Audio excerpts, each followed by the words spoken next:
This is about reading in a specific type of Hebrew, known in English as Tiberian Hebrew and known in its own time in Judeo-Arabic as Al-Qur'an al-Tabrani.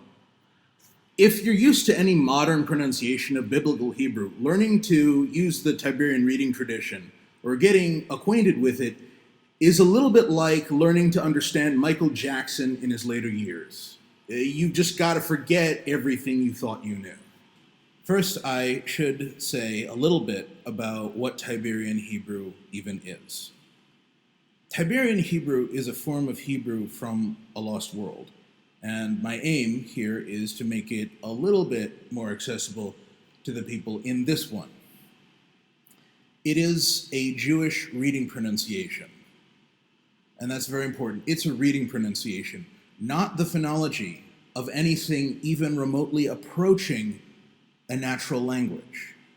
It is a reading pronunciation that at the time of its codification was used by a community of Jews that had very, very recently shifted from a dialect of Middle Aramaic to Arabic. And pronouncing it requires understanding something of the perspective that a native Arabic speaker would have when confronted with a linguistic and cultural heritage that had been filtered through Aramaic.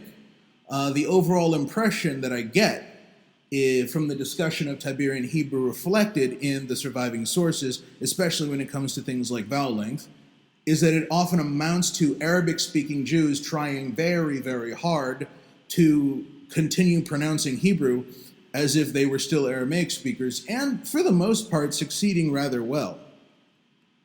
One thing that I think hasn't properly been thought out is the fact that this was not a natural language and not a natural normal phonology. In that, it actually resembles, in many respects, the practice of Quranic tajweed in Islam. Now, Jewish orthoepy, and by orthoepy I mean the practice of being really sort of finicky or fastidious about the precise articulation of speech sounds, is quite old and pretty clearly goes back to Roman times. Now, that said, I think that there is a really useful point of comparison in that Tiberian reading pronunciation is something that normally existed only in chanted form. In other words, this is not something that normally occurred when you were using a speaking voice, just like Quranic tajweed is not normally used when you're just speaking in modal voice. There is some sort of melodic delivery, let us say. The effect that the different accents had on each other and on secondary stress, that's the ta'amim, are consistent with a way of reading in which your lung capacity is actually being taxed. And the medieval treatises explicitly say that the ta'amim are to be read melodically.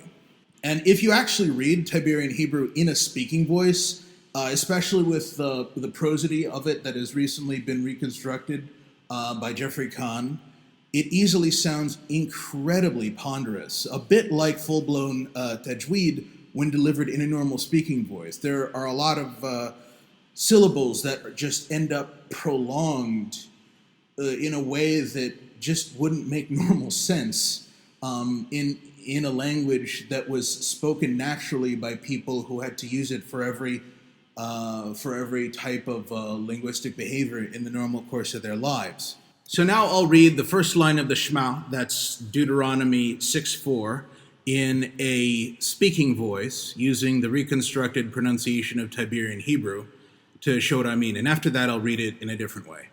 Shema Yisrael, Adonai Eloheinu, Adonai Echad.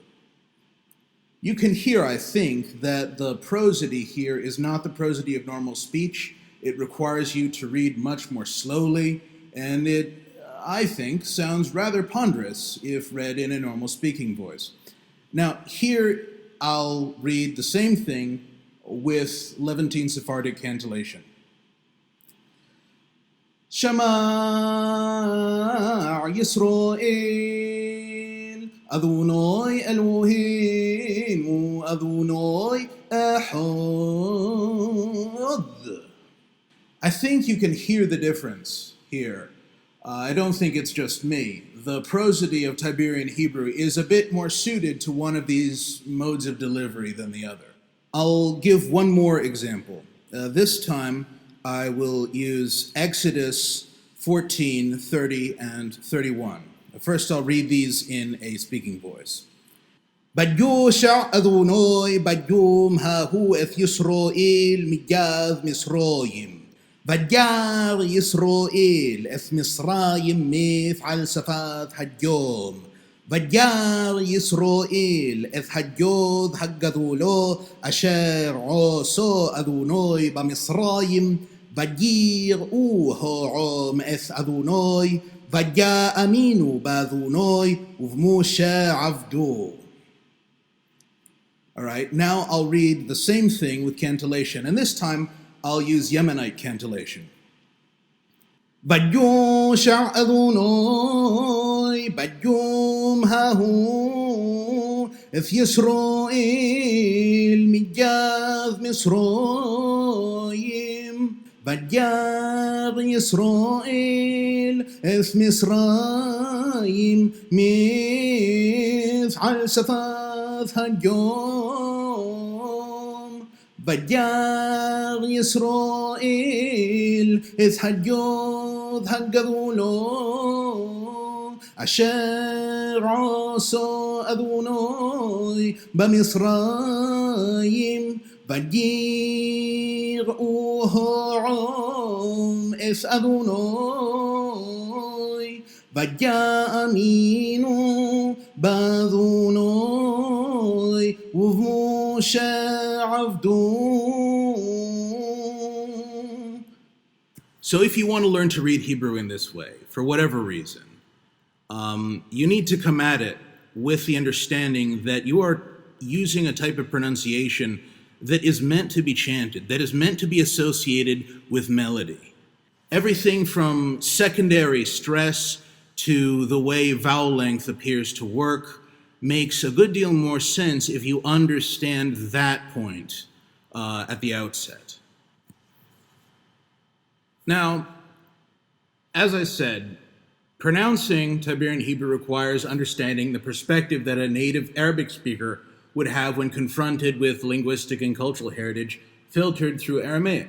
And one of the more important points about this concerns distinctions of vowel length. So the distinction between a short vowel a and a longer vowel a. Most modern dialects of Arabic and most medieval dialects of Arabic have a distinction between long and short vowels. So there's a distinction between, this is in standard Arabic, kataba, he wrote, and kataba, he corresponded. Here's another example.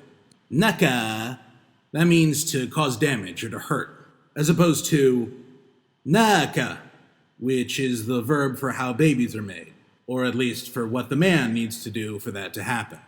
Now, in Middle Aramaic, something happened.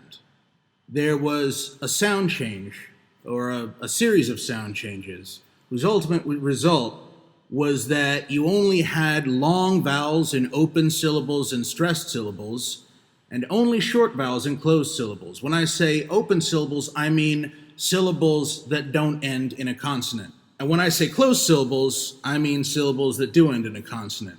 So in English, bait, the syllable bait, would be a closed syllable. But if I said baited, then the T is part of the next syllable, and that bay, that becomes an open syllable. Now, this sound change did have effects on Tiberian Hebrew as well, or rather the ancestor of what we know as Tiberian Hebrew. As a rule, in Tiberian Hebrew, vowels are long in open and stressed syllables and short in closed syllables. But what happened in Tiberian Hebrew that's different from what happened in Aramaic is that historically short syllables didn't get deleted, they got lengthened in order to prevent loss. So you have these long, long strings that consist of just long vowel after long vowel whenever you have open syllable. And that means that meaningful distinctions based on vowel length alone are a lot rarer than in Arabic. We used to think that vowel length actually was not really a contrastive feature in Tiberian Hebrew at all. That turns out not to be true. There was genuine contrast of length. For example, the word yir'u they see versus yir'u, they fear. And that involves a distinction in the length of the vowel in the first syllable. But distinctions of length really were only possible in certain conditions, and they had very, very little functional load. It was like, the tiny pockets that you see on pants marketed to women. They didn't really have a whole lot of work that they were doing. But that said, vowel length was a very meaningful feature to the readers of this type of Hebrew pronunciation, and it was very highly aestheticized. And so, if you want to learn to read in Tiberian Hebrew, you're going to want to be mindful of it as well.